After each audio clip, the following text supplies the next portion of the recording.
Let's go, Pacers. That's right, folks. If you want the dream of Giannis Antetokounmpo coming to the Golden State Warriors, a reality, I know it's a long shot, but get off my cloud if you disagree.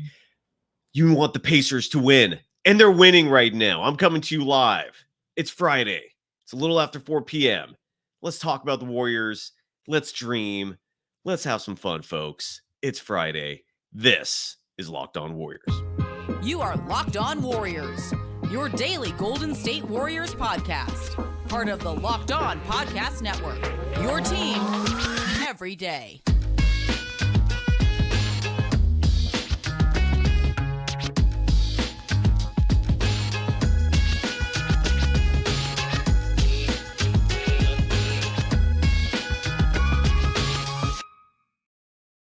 Thank you for making Locked On Warriors your first listen every day. We're free and available wherever you get podcasts and on YouTube. We're part of the Locked On Podcast Network, your team every day.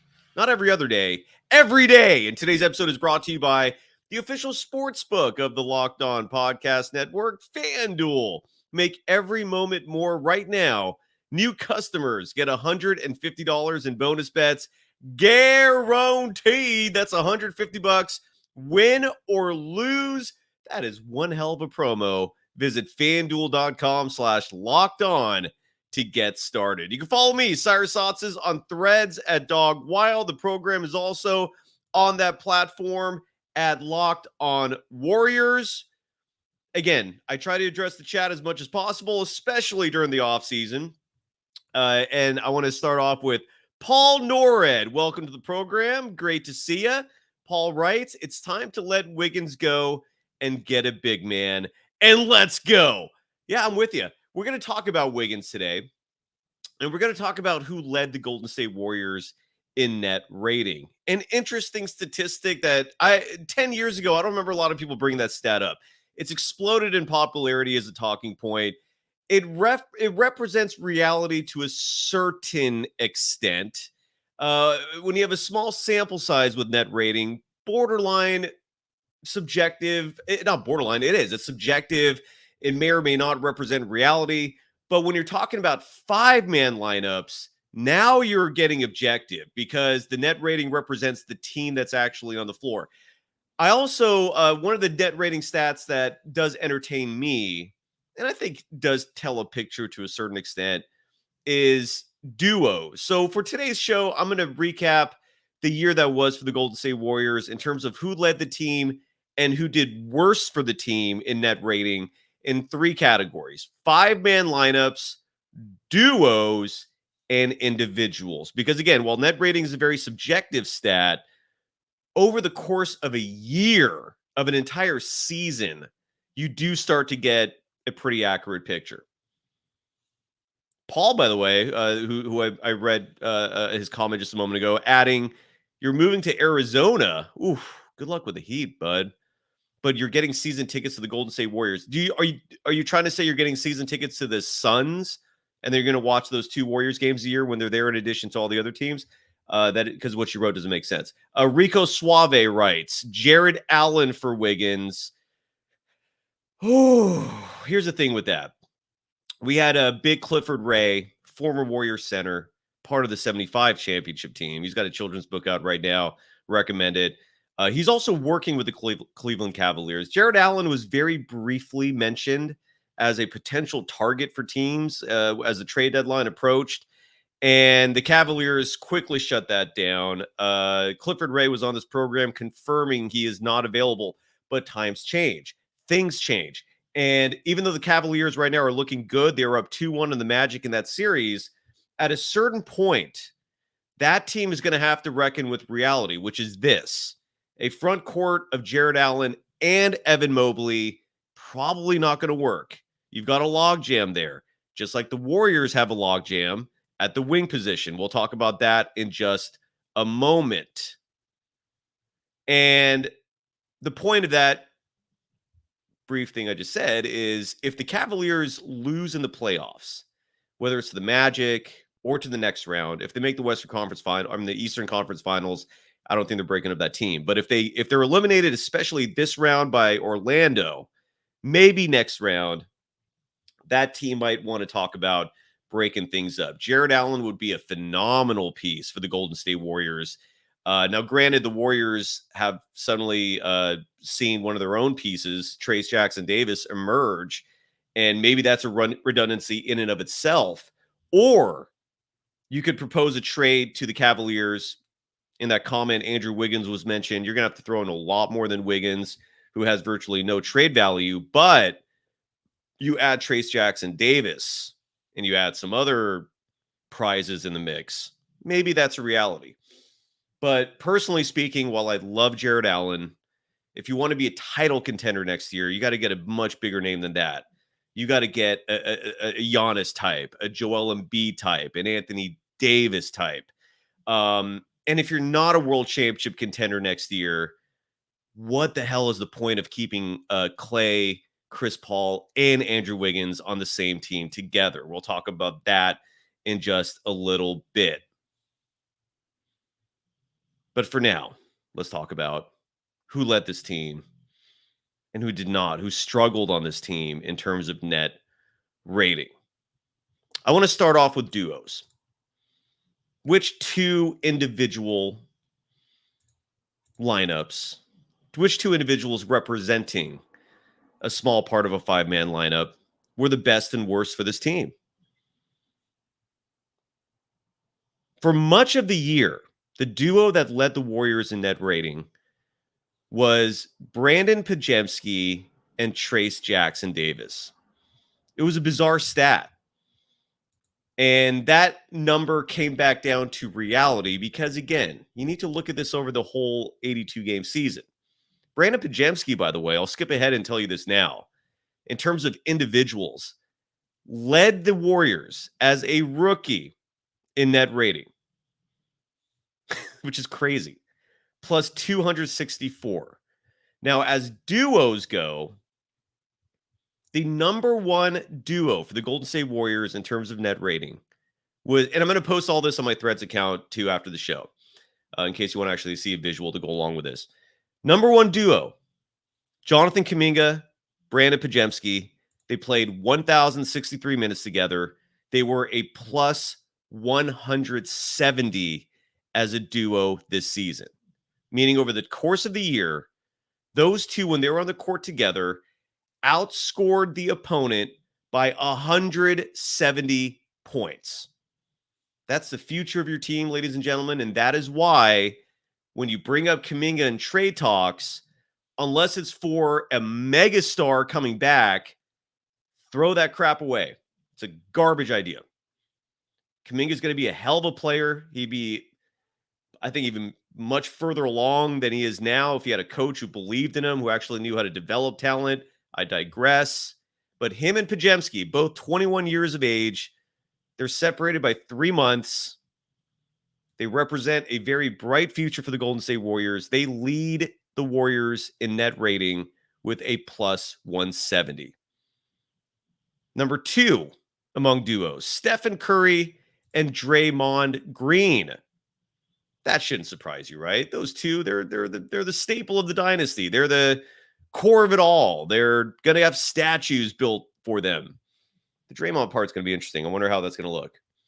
But Steph and Dre played 1,288 minutes together this year and were a plus 164. No surprise there. That's one of the greatest duos in NBA history.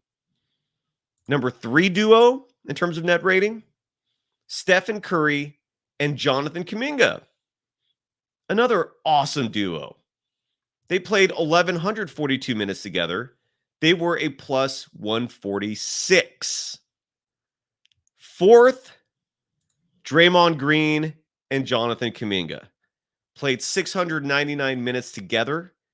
Draymond, whereas Steve Kerr takes no shame in publicly criticizing Kuminga, Draymond Green, on the other hand, the complete opposite, does nothing but praise this kid. Talks about how in the 2021 draft, he pushed for the Warriors to take him when they realized he was available. Talks about how Kuminga is the present and the future of this team. Those two as a duo, plus 137. and tied at plus 137 for the fifth best duo on the Warriors in terms of net rating. Moses Moody and Brandon Pajemski. They played 546 minutes together this season. They were also a plus 137. Do you see a theme here, folks? If you don't, I'll tell you what that theme is. In three of the five top-rated duos for the Warriors, Jonathan Kuminga's name is in there. For two of the five top duos, Brandon Pajemski and Stephen Curry are in there. For two of the top five duos, Draymond Green is in there. Those are your best players. Now, when we come back, I'm going to tell you who the worst duos were, and I'm also going to give you all the five-man lineups, and then I'm going to give you all the individuals. After we give some love to our sponsors. And I'll try to get to the chat as much as possible throughout the show. First up on the agenda for who these amazing organizations, individuals, entities are that are helping to sponsor this program. First up is it's a relatively new sponsor, and that's Yahoo Finance. That's a big deal, man. We got Yahoo as a sponsor in this program. To the folks at Yahoo, thank you. And obviously, finance is a vitally important part of all of our daily lives. Money is the currency we use to support our livelihoods. And wouldn't it be great if you could see all of your investment and retirement accounts in one place? With Yahoo Finance, you can consolidate your views from multiple accounts into one hub and access the expert analysis you need to tend to your entire portfolio with confidence. For more than 25 years, Yahoo Finance has been the brand behind every great investor. Whether you're a seasoned investor or looking for that extra guidance, Yahoo Finance gives you all the tools and data you need in one place. They are the number one finance destination, producing a holistic look at the financial news cycle, including breaking news, original editorial perspectives, analyst ratings, independent research, customizable charts, and so much more. Securely link your brokerage accounts for a unified view of your wealth, including 401k and other investments. A comprehensive perspective is what sets apart great investors, and it's how Yahoo Finance ensures you have the insight to look at your wealth in its entirety. With a community of over 90 million users each month, their real strength is helping you on your way to financial success. For comprehensive financial news and analysis, visit the brand behind every great investor, yahoofinance.com. The number one financial destination, yahoofinance.com. One more time. That's yahoofinance.com. And today's episode is also brought to you by the official sports book of the Locked On Podcast Network, and that's FanDuel. Hope you folks are making money in this exciting part of the year where we got the NBA playoffs, NHL playoffs, baseball's in full swing, NFL draft. I'm sure you can even bet on that in some regard. That's happening right now. Niners got themselves a whiteout. Intriguing. It's playoff time in the NBA and NHL. Baseball's in full swing, and FanDuel is your place to bet on every game. Right now, hell of a promo. New customers get $150 in bonus bets guaranteed. That's $150, win or lose. Bet on everything from slap shots, home runs, slam dunks, all on an app that is safe, secure, and easy to use. What are you waiting for? Visit FanDuel.com/lockedon and make your first bet an automatic win. FanDuel, America's number one sportsbook.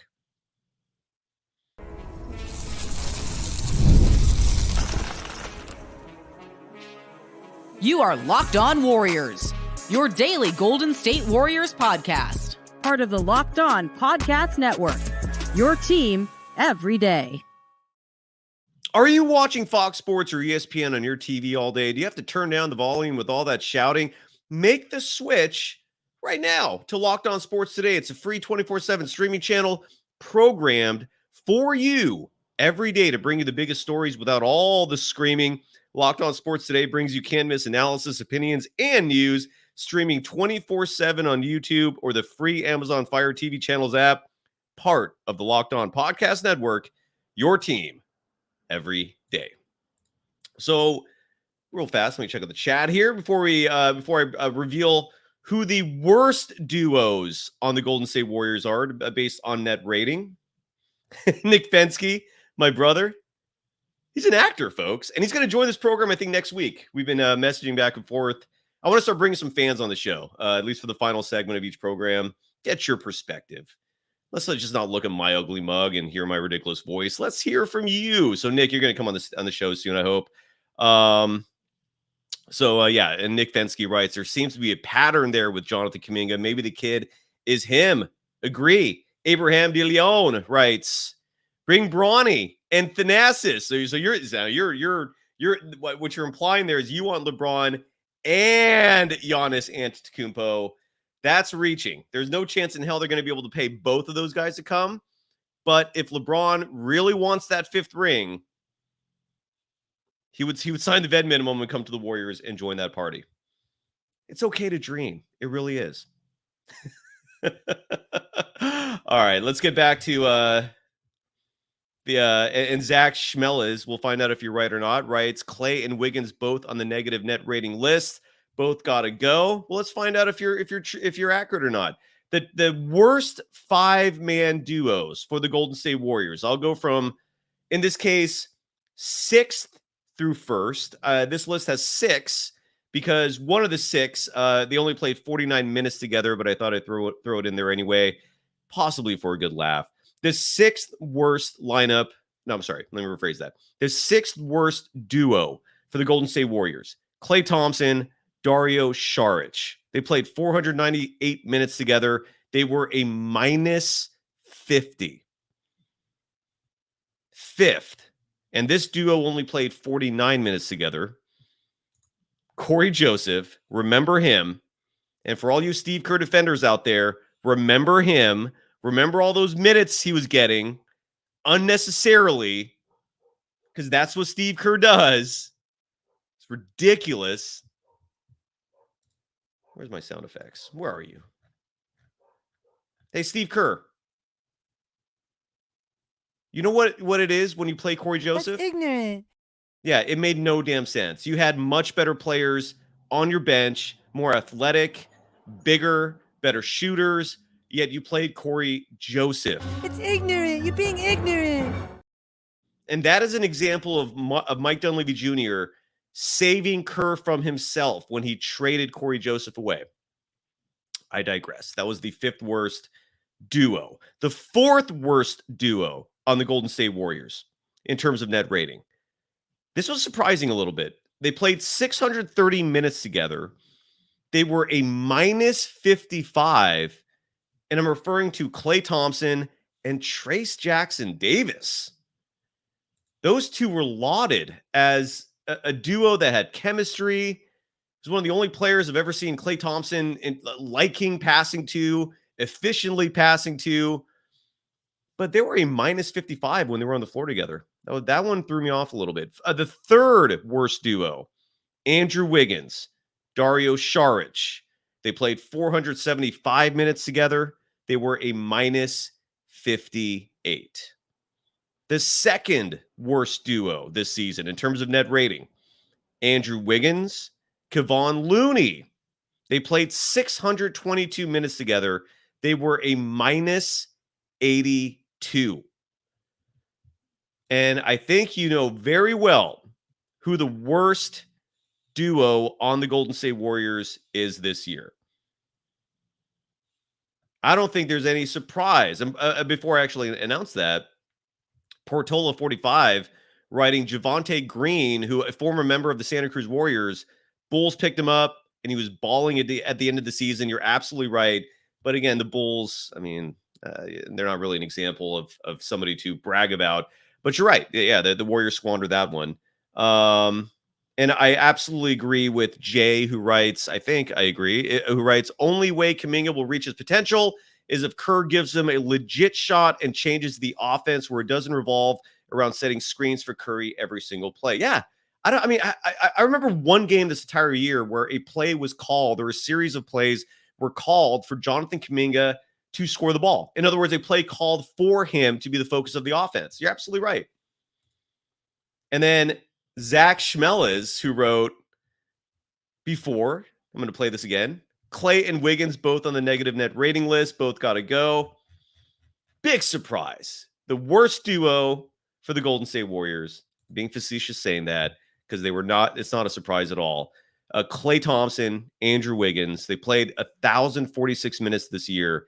They were a minus 89.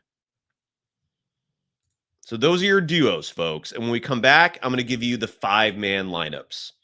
Which 5-man lineups were the best and which were the worst? And that is the most objective way to look at net rating, are those 5-man lineups. So I'm going to reveal that when we come back, after we give some love to one final sponsor for today's show. It's a very important sponsor, folks, especially when you talk about your livelihood, paying bills, putting a roof over your head, putting food in your mouth. And I'm talking about an incredible resource for not just finding jobs, but for finding applicants, and that's LinkedIn Jobs. When you're hiring for your small business, you want to find quality professionals that are right for the role. That's why you have to check out LinkedIn Jobs. LinkedIn Jobs has the tools to help find the right professionals for your team faster and for free. It isn't just a job board. LinkedIn helps you hire professionals that you can't find anywhere else, even those who aren't actively searching for a new job, but might be open to the perfect role. Those might be the best applicants, period, right? If they're not looking for work, that means they're killing it doing what they do. But you can still discover that talent on LinkedIn. In a given month, over 70% of LinkedIn users don't visit other leading job sites. So if you're not looking on LinkedIn, you're looking in the wrong place. On LinkedIn, 86% of small businesses get a qualified candidate within 24 hours. Hire professionals like a professional on LinkedIn. So post your job for free at linkedin.com/LockedOnNBA. That's linkedin.com/LockedOnNBA to post your job for free. Terms and conditions apply.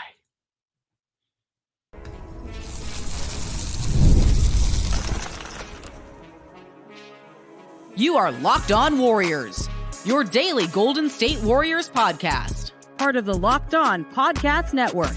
Your team every day. Thank you for making Locked On Warriors your first listen every day. For the everydayers, I hope you have a great weekend. On the docket for next week, again, Mark Jones of ESPN, Sam Gordon of the San Francisco Chronicle. I've got the episode dedicated to Steve Kerr's gut. I've got a Jonathan Kuminga bio. That's what's to come. I want to real fast take a look. I know this show is live today, so if you're watching or listening to the recorded version, this information will be very outdated.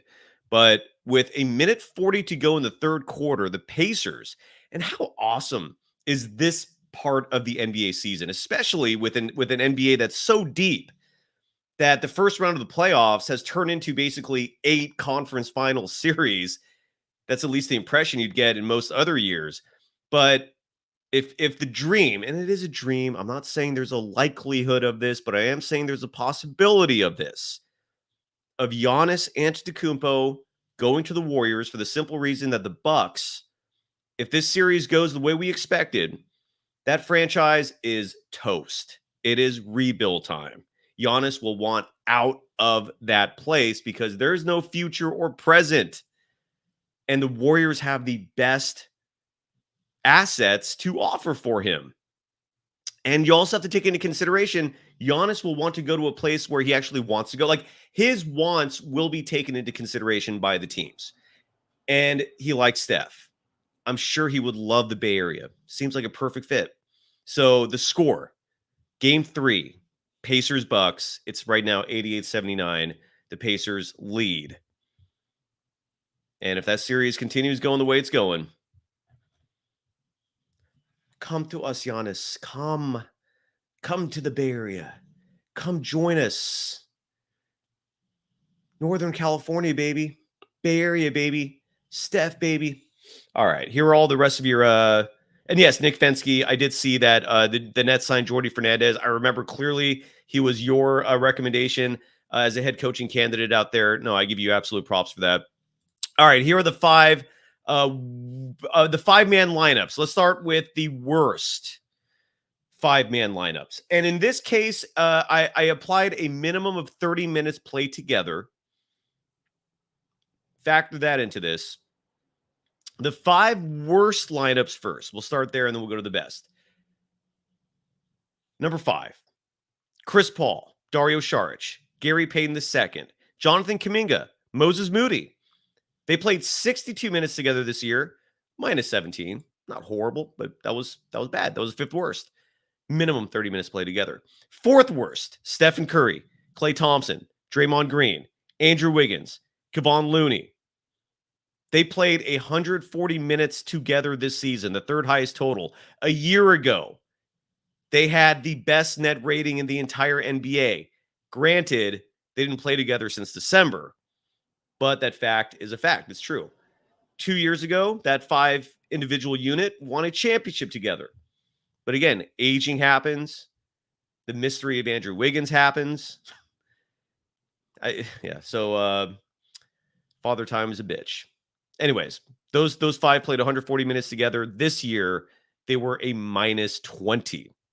3rd worst 5-man lineup. Chris Paul, Klay Thompson, Andrew Wiggins, Trace Jackson Davis, Brandon Pajemski.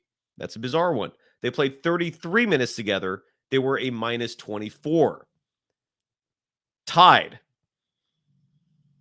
Stephen Curry, Klay Thompson, Andrew Wiggins, Dario Saric, Kevon Looney.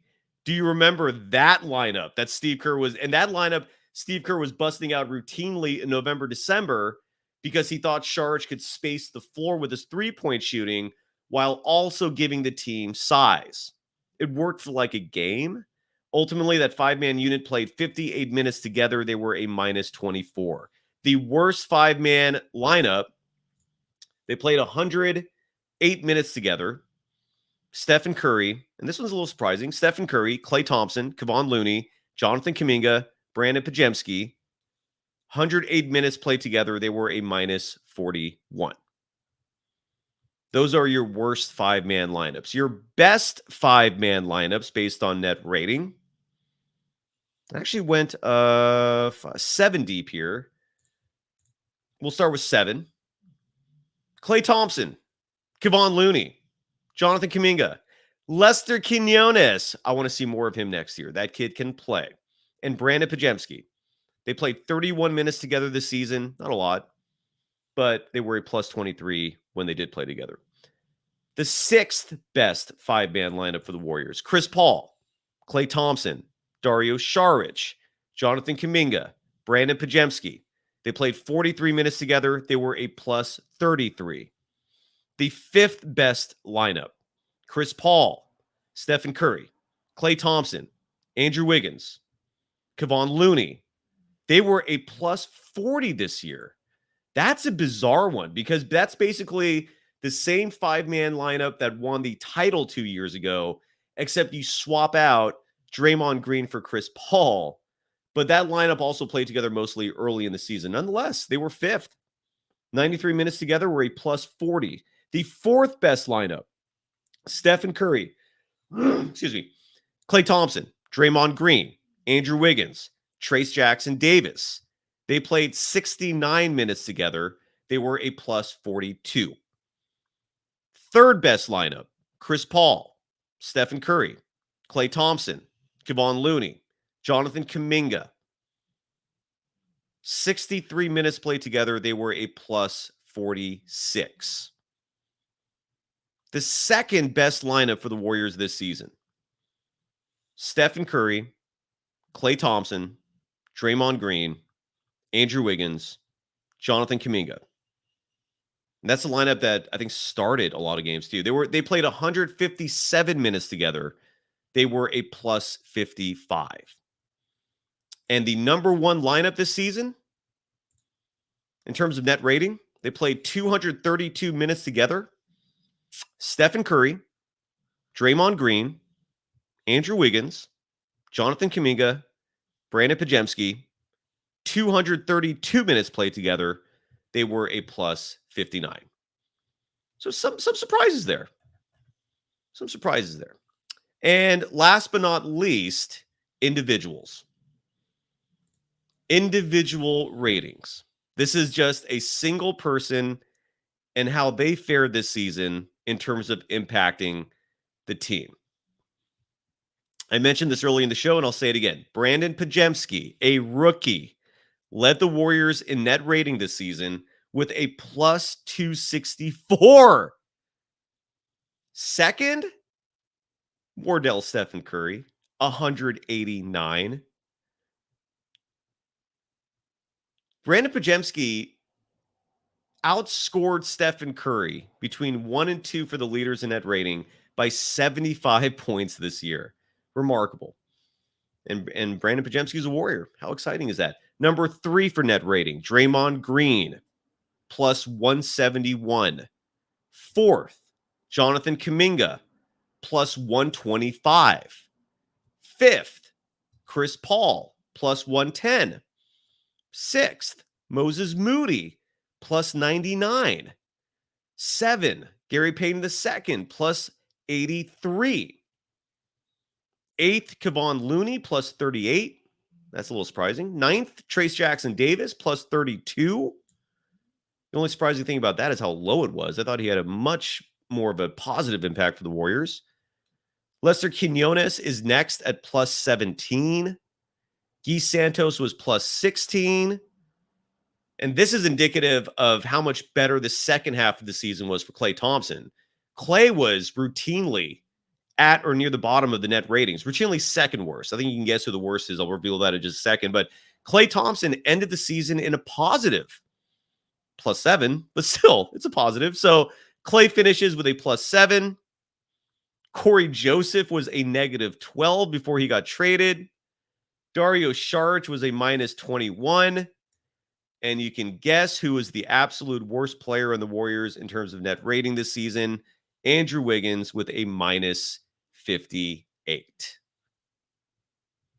And Adrian Gutierrez, I agree with you that Moses Moody did not get enough minutes this year. And that's where I really hope his role is expanded. Chico writes, a lot of Jonathan Kuminga in those best lineups. Yes. And Chico also adds, I was led to believe he was bad at basketball. You weren't led to believe that from us, from this show. So anyways, very curious to see what happens next season, especially with those young players who prove they belong and who prove they should be playing. Adrian Gutierrez also adds, Corey Joseph was Kerr's favorite player. Sure seemed like that. We saw a hell of a lot of minutes with Corey Joseph before Mike Dunleavy Jr. thankfully traded him away for a bag of potato chips. Those are your net rating leaders, folks. Didn't get a chance to talk about the Klay Wiggins, Chris Paul dilemma. Hey, what's up, SP Sports Talk channel? But I just wanted to add real fast, that is the dilemma for the Warriors this offseason for the simple reason that right now, I'll show you this graphic again. We only got a minute here, but this is courtesy of Bobby Marks of ESPN. The Warriors right now, this is without Klay Thompson. This is without Chris Paul, because his contract is a team option. They're already $3 million over the cap. That's without Klay's contract. That's without Chris Paul's contract. Andrew Wiggins is going to make approximately $28 million next year. And that's why I don't see how Wiggins stays. And that's why I think they're going to trade him probably also for a bag of potato chips, in this case being salt and vinegar. And that's also why I do feel strongly of those 3, you're only going to see one of them with the Warriors next year. Because even if you keep just one, you're going to have to make other trades to get under the cap so you can use the mid-level exception. It's a massive dilemma. And considering how little those 3 have contributed, I know Chris Paul had some good numbers, but he's 6 feet tall. There's not much you can do about that. You got to do it. Thank you. Thank you to everyone. We'll be back at this soon. Have a great weekend, everyone. Love you folks. I really do. I'm not here without you. So thank you. And we'll be back at this soon. Go Pacers. Bye-bye.